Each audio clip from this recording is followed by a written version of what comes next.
working for you. Fox 2 News at 6 starts now. All right, we're going to get back to Lauren if we can. We're having some audio issues right now. The Detroit Fire Department is investigating the cause of a fire on the west side of Detroit. Crews got a call before 9 this morning that a house was engulfed in flames on Wildermuir Street. Thankfully, no one was hurt. Officials say the home is a total loss. The cause of that blaze is under investigation. Dearborn Heights police are looking for a missing teen who ran away from home for a Girls in Need. Police say 13-year-old Tamaya Jones took off after jumping out of a Vista Maria transport van. She was being transferred from another facility. Now, it happened on Tuesday, and Jones hasn't been heard from since. It's the same facility a 16-year-old sex trafficking survivor ran from a month ago before being found with a 62-year-old man earlier this week. One witness says girls running away from the campus apparently is nothing new. Cops would just roll up in here in and out. They would go down there, they'd track them down. A couple times they got tackled over here. They just don't want to come back. We had an instance where a kid was actually trapped over here and they were like tackling her down, trying to put handcuffs on her. And Dearborn Heights police say they've addressed the ongoing issues with Vista Maria. Anyone with information on Tamaya is asked to call police. Appears to be argument related between two suspects and our victim. A 13-year-old boy recovering this morning after a shooting on the west side, and investigators are looking for 2 female suspects connected to the case. The scene across several blocks outside of a church off 7 Mile near Biltmore Wednesday afternoon. They say the shooting was not gang-related and instead appears to be an argument that did end in violence. The public is being asked to help track down these suspects. It's a tragedy. We feel for all involved, and it's just a tragedy. 2 people in Detroit hit and killed while waiting for a bus. So sad there. That crash happened around 7 last night near Finkel and Evergreen. Police tell us a woman in an SUV was speeding, went off the road, and then crashed into that bus stop, killing a man and a woman. Police say the female driver then crashed into a gas station, hitting another vehicle. She's been taken into custody. Investigators are still looking into whether drugs or alcohol were involved.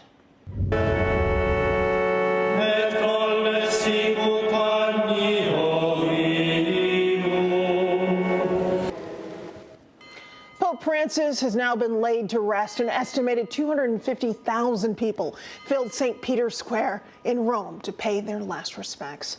The emotional funeral ceremony at Vatican City, where many Catholics from the United States made the long trip to honor a pope they say changed the world. Fox's Connor Hansen has that story. Thousands of people camped out on Rome's streets this morning, all waiting to secure a spot at the funeral mass of Pope Francis.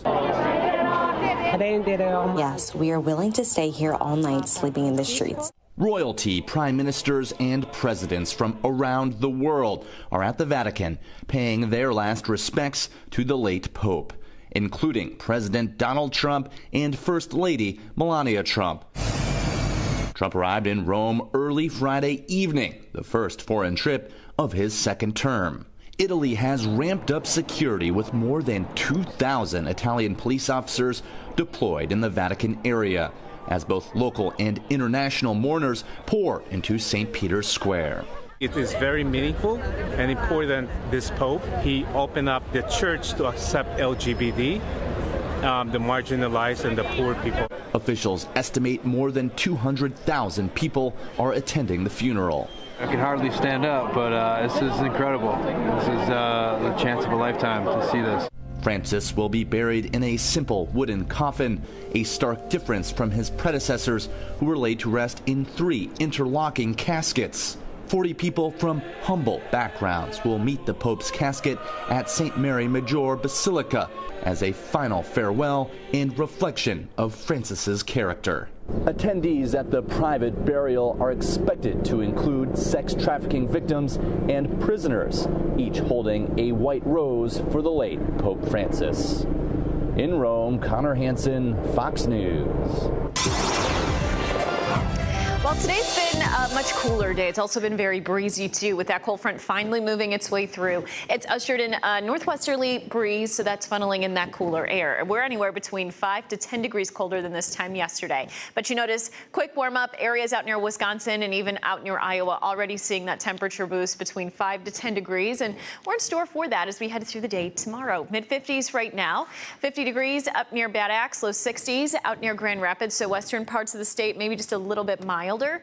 And our wind conditions, they're still manageable, but they are going to continue to relax directly out of the north, 10-15 miles per hour for right now. Now, Sky Tracker is mainly quiet. We're not tracking much at the moment, which is great. So we're drying out compared to yesterday. That area of low pressure still tracking to the north and northeast out near New England with additional showers west of us. And as we head through Sunday and Monday, we'll be in between systems. Our next chance for possibly strong to severe thunderstorms arrives on Tuesday. Numbers are going to quickly go down, though, tonight. It is going to be kind of cold. Lows, I think, bottoming out in the upper 30s.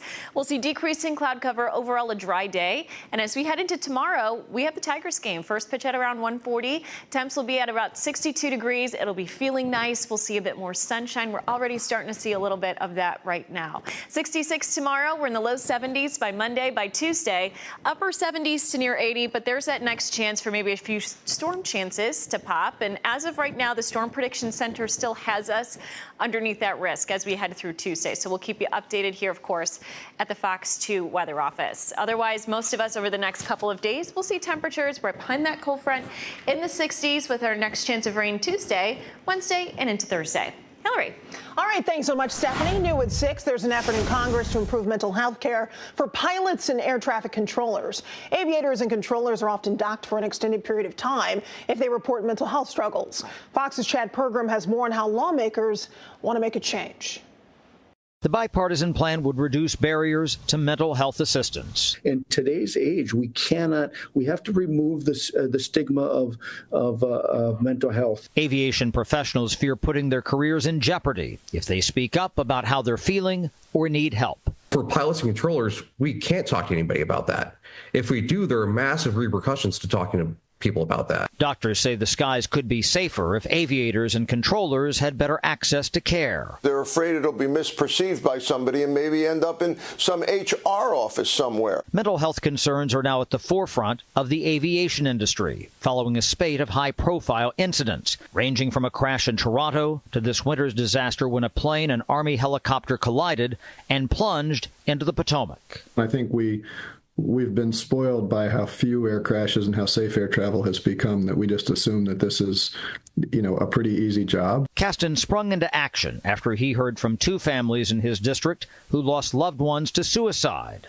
Both were training to become pilots. The Federal Aviation Administration says that if you seek mental health counseling, you are immediately grounded. It may take 6 months for you to get a meeting with a doctor.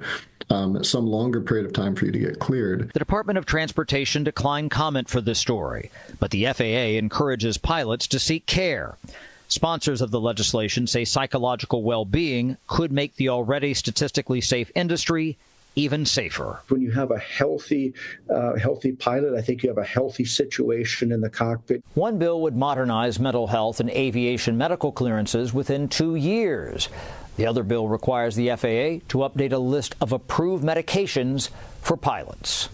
On Capitol Hill, Chad Pergram, Fox News. Well, this is such an important topic. It's an event that saved so many lives over the past 20 years. It's called the Healthy Heart Project. Henry Ford Health offered free cardiovascular screenings this morning for all, whether you have insurance or not. Fox 2's Scott Wolchek was there, and he spoke with patients. Hundreds gathering for free health screenings that can make all the difference. It saved my life. Last year, I was so grateful that I came in that day. Should have listened to my wife a lot sooner. It's the Healthy Heart Project, and they've been doing this for 20 years, offering free screenings focused on cardiovascular health. What we want to do is be here to help. And so this is the easiest way to do it, is to open our doors and say, come in, let's give you a hand. Henry Ford Health is doing that by offering everything from EKGs to simple blood blood pressure tests, all for free at 6 different locations. After the tests, you can have a consultation with a physician like Dr. Michael Ashbrook. Everybody deserves great care, right? So we're trying everything we can to deliver good advice and good care to everybody we can help. Someone who has experienced that help firsthand is Joe Smith. He got a screening at the Healthy Heart Project last year for the first time and learned shocking news. I ended up seeing a cardiologist. They did a echo and found out that I had a heart failure. Doctors helped get his heart back on track, and now Joe's doing much better. Also coming out today, retired nurse Rhonda Baker Levingston, who says the accessibility is perfect for senior citizens who may not have health care. And it's hard for them to afford to pay for this, you know, for the different testing and what have you, because it can be quite expensive. And this is a way for the seniors to come and to see about themselves and, you know, make sure they're okay. The event did wrap up Saturday morning, but is annual, so there's always next year. Reporting in Wyandotte, Scott Walczak, Fox 2 News. All right, we're going to get back to that breaking news out of Macomb County, a non-fatal shooting that left 2 people wounded. This is near 94 and 10 Mile in St. Clair Shores. Fox 2's Lauren Edwards joining us live with more on the investigation. Lauren, what can you tell us?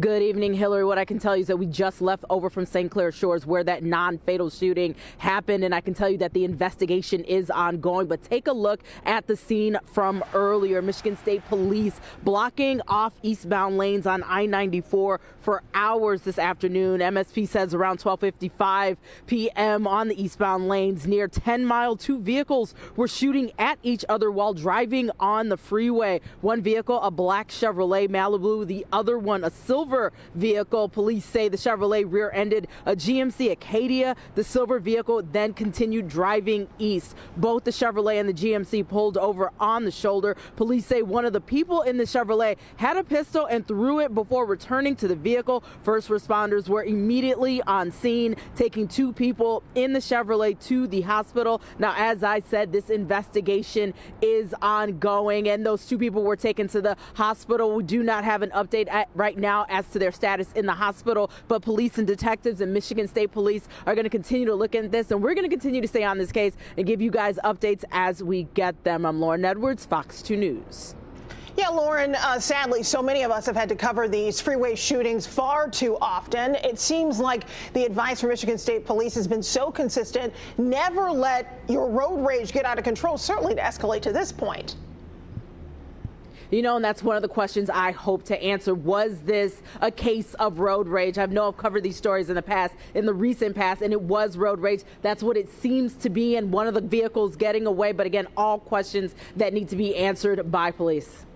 All right. Thank you so much, Lauren Edwards. We appreciate your very thorough report there on exactly what happened, and we'll definitely have an update tonight in our late news. Thanks, Lauren. Okay, that's going to do it for us for the HD show. Again, we look forward to seeing you back here a little bit later tonight. Until then, have a fantastic evening.